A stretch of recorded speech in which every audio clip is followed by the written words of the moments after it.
यशश्री शिंदे हत्याकांडात नवनवे खुलासे होत आहेत. नव्या माहितीनुसार यशश्री शिंदे हिच्या शवविच्छेदन अहवालात तिच्या शरीरावर 2 टॅटू आढळून आले आहेत. विशेष म्हणजे हा टॅटू दाऊद शेख याच्या नावाचे होते. मात्र हा टॅटू यशश्रीच्या संमतीने काढण्यात आला की यासाठी तिच्यावर जबरदस्ती करण्यात आली, याबाबत अद्याप खुलासा झालेला नाही. दाऊद शेखला अटक करून 2 दिवस उलटलेले आहेत. त्याच्या चौकशीत बऱ्याच गोष्टी स्पष्ट होऊ शकतात. लग्नाला नकार दिल्याने तिची हत्या करण्यात आल्याचं दाऊदकडून सांगितलं जात आहे. यशश्रीच्या वडिलांनी 2019 मध्ये आरोपी दाऊद विरोधात पोस्को अंतर्गत गुन्हा दाखल केला होता. तो सुमारे 1.5 महिने तुरुंगात होता. त्यानंतर त्याचा अपघात झाला होता. सुमारे 1.5 महिना तो अंथरुणाला खिळून होता. प्रकृती सुधारल्यानंतर त्याने पीडितेशी पुन्हा संपर्क साधला आणि संभाषण सुरू केले. यशश्रीच्या वडिलांचा बदला घेण्यासाठी त्याने हत्येचा कट रचल्याची माहिती समोर येत आहे. आरोपी दाऊदला यशश्रीशी लग्न करून कर्नाटकात स्थायिक व्हायचं होतं, पण यशश्रीकडून नकार देण्यात आला होता. आरोपी दाऊद यशश्रीवर लग्नासाठी दबाव आणत होता. अनेकदा यशश्रीने त्याचा फोन ब्लॉक केला. त्यानंतर तो मोहसिनच्या फोनवरून तिला फोन करीत होता.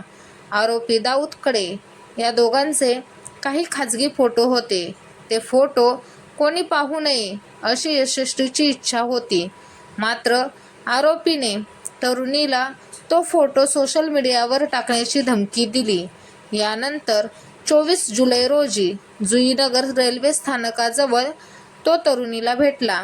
यानंतर आरोपीने तिला 25 जुलैला सतत फोन करून भेटायला बोलावलं.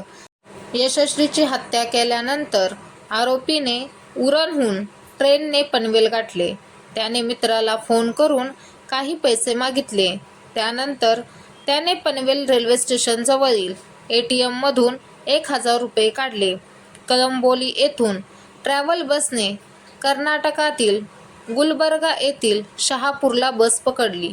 शहापूरमध्ये त्याने मोबाईल बंद करून आजीच्या घरी सोडला आणि नंतर पोलिसांच्या नजरेतून स्वतःला वाचवण्यासाठी तो एका डोंगरावरून दुसऱ्या डोंगरावर जाऊ लागला. शेवटी 5 दिवसांनी 30 जुलै रोजी नवी मुंबई पोलिसांनी पहाटे त्याला पकडलं. पहाटे 5 वाजता त्याला शहापूरजवळील डोंगरावरून अटक करण्यात आली.